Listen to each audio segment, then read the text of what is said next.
Hi there guys, welcome back to my channel, PilotBoy94 here, and today is a really good video, I hope, and it's the, I would call this a review and a show of how to how to cold start a Class 205 Thumper unit from Armstrong Powerhouse.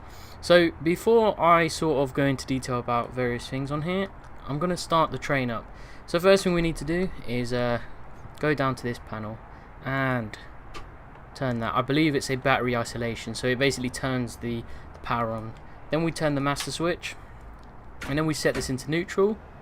We're going to hold it in there for about 30 seconds. We're also going to bring the power lever to full service, and now we're going to go into the engine room because it's a cold winter's day and it's also foggy, just to prime the fuel a little bit because it's cold.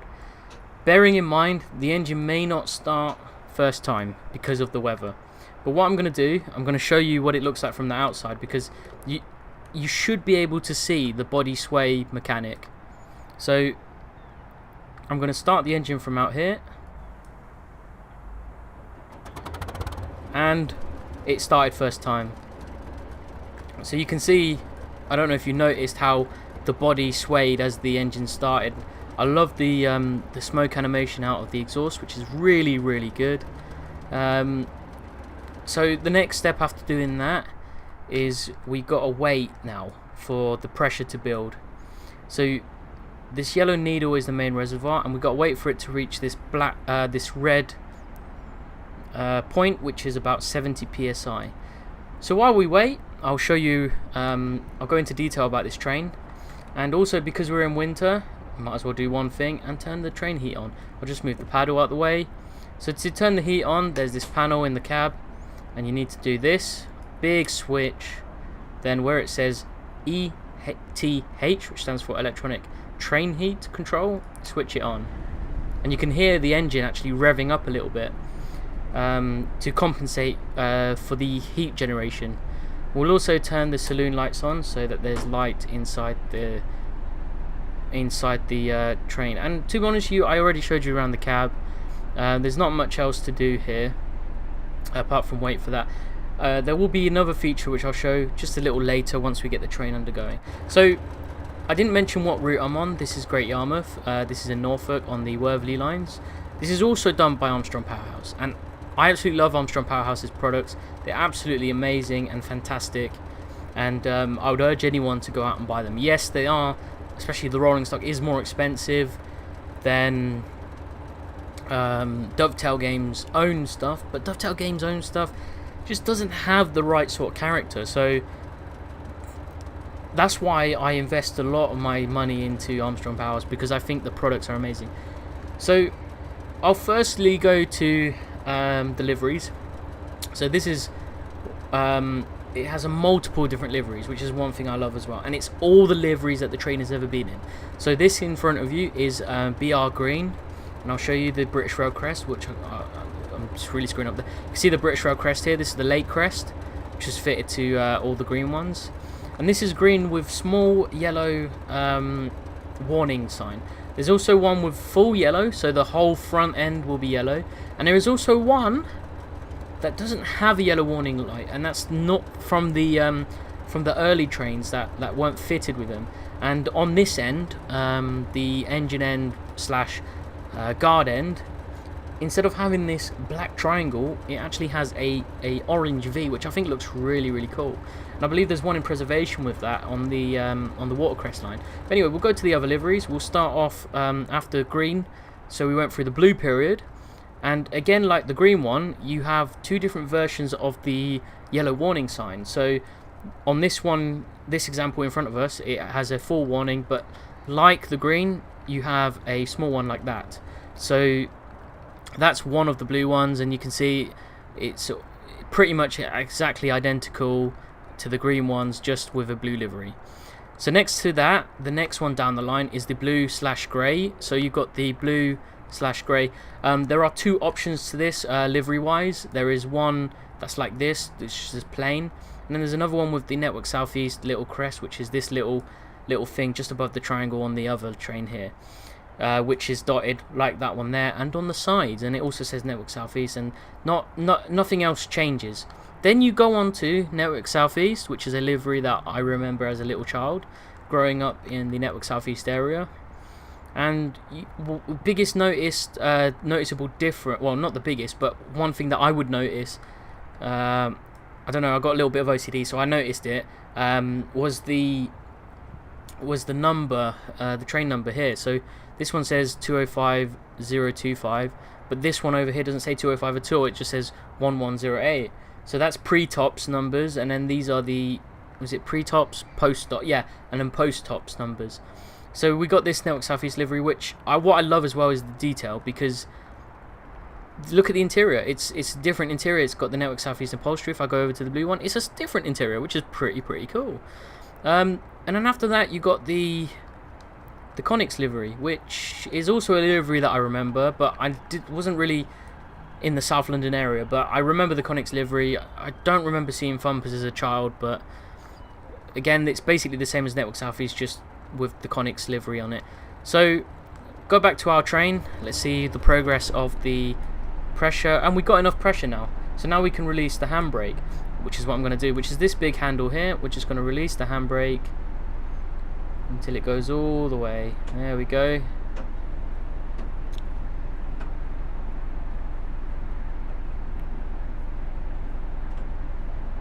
And the handbrake is released.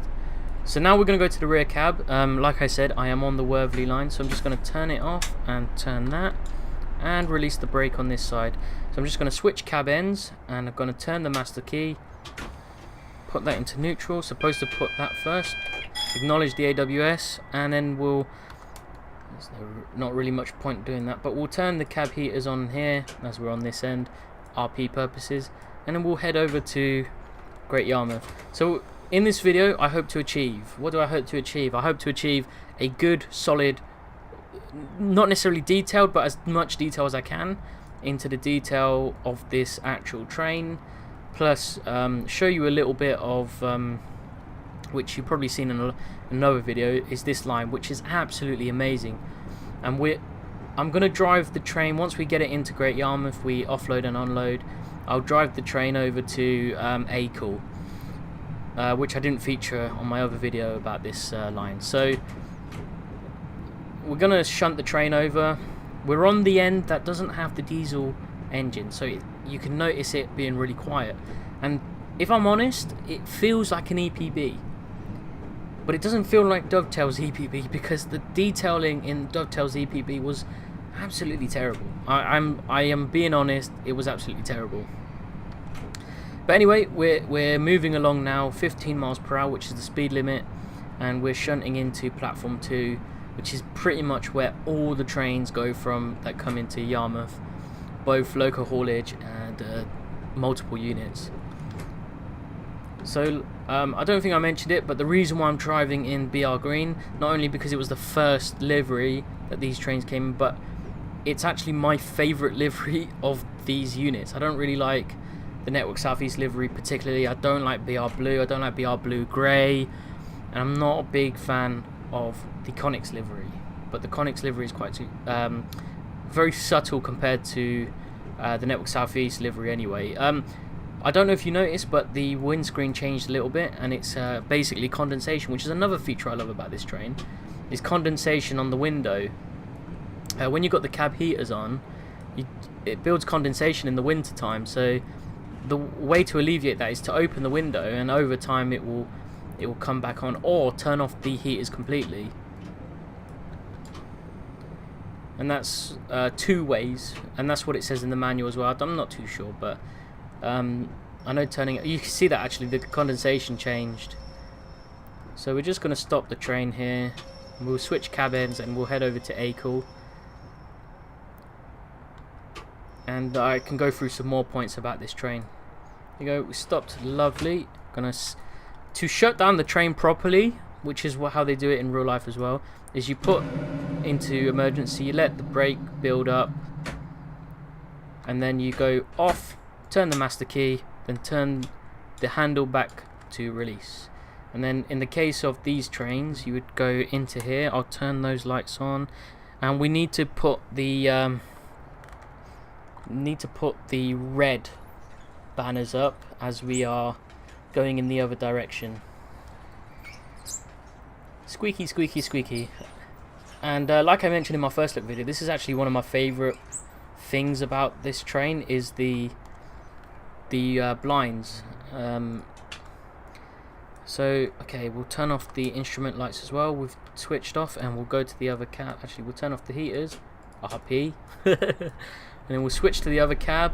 Now you can hear the engine. There's also something different inside the cab, and that's the if I look over here, you got this ampemeter, which is really cool. So we'll put the brake into full service, turn the master key down to neutral, cancel the AWS, and we're pretty much ready to go. We'll turn the route indicator on. I'll tell you what number we'll put on, because it's one that these trains actually operated, and that's we'll do 88, which I believe is the Oxted service to London Bridge. I believe is 88, or is that 99?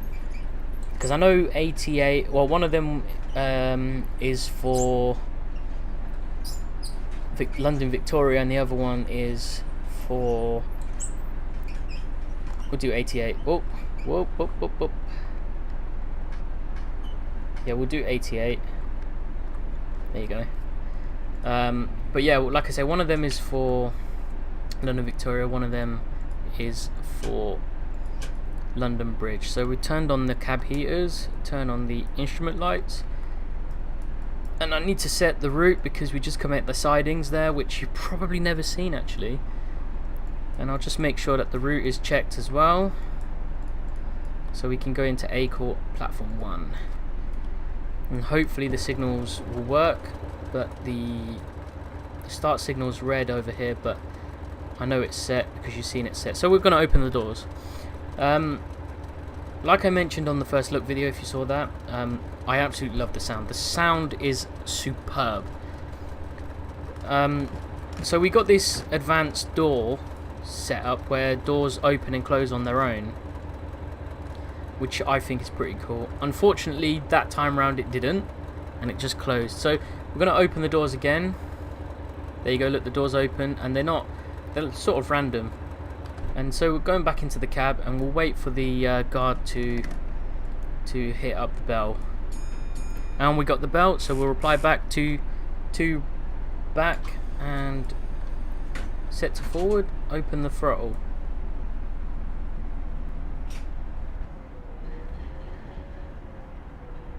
I don't know if you just heard that, but I love that sound because you've got. Okay, person, don't worry about that. But because you've got the engine heating the train, it's using a little bit of the engine power.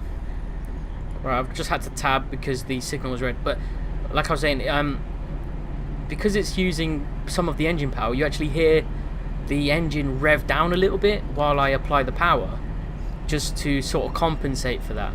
So now we're underway, 50 miles per hour here, and as you can already see, the advanced body sway that Armstrong Powerhouse has put into this unit is taking action even on this jointed track here, which is one of the reasons why I chose this route to do the review on, because one, it's Armstrong Powerhouse, the same developers who made this train, and two, you've got a lot of jointed track and it's very rural, just as type of lines that these trains would have been running on, which is the reason why I chose this one and not gone for the typical area where the trains were operating, which is in the south, because the only southern routes that are available is the London South Network and London to Brighton.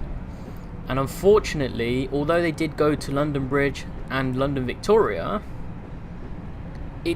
there's no sort of realistic sort of running to it, because of the fact that you don't get to go down the Oxted line down to Uckfield and Oxted, and you don't get to go down to on the Ashford to Hastings line. So in my opinion, I'd rather go on the line that's has similar characteristics to those sort of lines. And now, coming up to that signal, we're going to open up the throttle, full power. Let's listen to the engine. And you can also hear that we're going on jointed track. You can hear the click, clack, click, clack. So, some of the best features on this train. Well, let's see. Body sway, advanced advanced door open closing, the head coding, in-cab heating, which actually works and shows the effects on the windows. I've just turned it off just to allow for some of the condensation. What else have we got? We got working train heat, which is pretty cool. Saloon lights, which are controlled by us. Then we've also got the two switches here on the bottom here, AWS and TPWS. You can turn it off, which is pretty cool. Engine room light, also really cool. This door, I could do it now. I could open it right now. Look, I'm opening a door, and I can close the door and then lock it. How cool is that? Opening window, boom, love it. That cab view, this radio system actually works. Look, I'm turning it on. I won't be able to do anything, but what I can do is just make up an area. So let's say 55. We can set it. Let's see, like you saw when I did the cold start, the battery isolation on the outside, the engine room controls, which is really, really cool. Why would you not have this? Like, genuinely, this is just such an amazing product. And I don't like to review things because I just feel like it's wrong to, but in my opinion, this is an amazing product and it's well worth paying £20 for. Fair enough, if you can't afford that and you think it's too pricey, fine, I totally agree.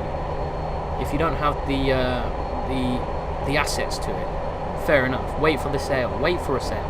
Because Armstrong Powerhouse do sales, I wouldn't say very often, but relatively often. I'm going to go back to the radio system because we did sort of set it up. We've set it up to 58. So we can hit setup and it will give us a code. So let's just make up a signal number. Let's say 0055. We'll press the hash, the star key, which will enter this. And it will give us a head code once we wait a few seconds. But with everything, there are negatives. Oh, it's given us a head code here, a 1 Zulu 99. But anyway, with everything, there are a few negatives, and one of them being I pressed 5 and now we're in the cab. The cab sounds are fine. The cab upholstery is fine. Not the cab, the cabin upholstery is fine, which changes if you're in the Conics and Network Southeast. It will change to the Network Southeast upholstery. But the problem is there's nothing here, like interactive wise. I'd love to see some of these windows open, at least just this window next to us. The problem is you don't really get much out of cabin views or passenger views on Train Simulator in general. But I like the fact that the saloon lights, you know, the button inside the switch inside the cab actually turns those on and off. And the other downside to it, there's no other views, so you probably can hear me clicking away. There's no other views, unfortunately. We'll go back to the cab. We're coming up to the line speed of 60 miles per hour. Speedo, very easy to read. I absolutely love the old BR Speedos. And so one of the good things I like about it is the cut-off sound when you cut off the engine. So we're coming up to 60 miles per hour, and we're just going to cut it. We're going to put us to about position 5. I love that wind down sound. I don't know what it is, but there's something about that wind down which is absolutely cool. Other downside, it's not really negative, but it's just something that they could have implemented. And it's like, you look at this weather, it's winter time, it's not snowing, but it's foggy, and there's no sort of wheel slip simulation, which I find really odd because they fitted,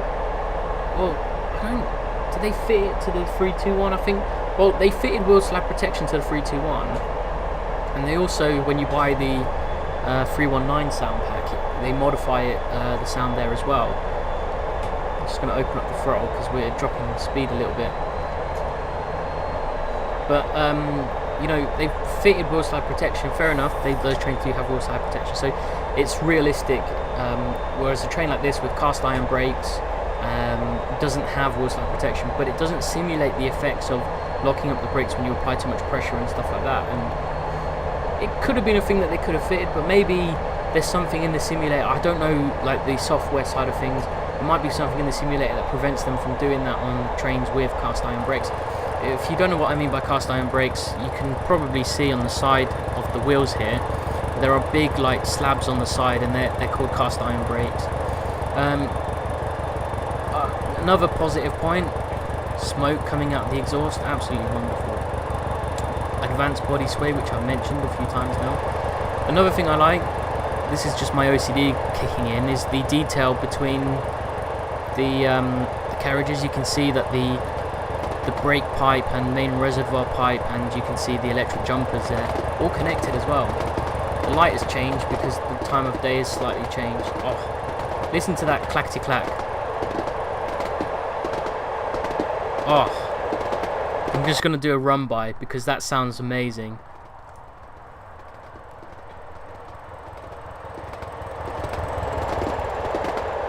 You gotta love that Doppler effect. The Doppler effect on this motor is absolutely amazing. I love this effect actually. I never noticed this when I was testing it, but you've got the reflection of the sunlight on the dials itself, which oh my god, that's pretty cool. I never noticed that before.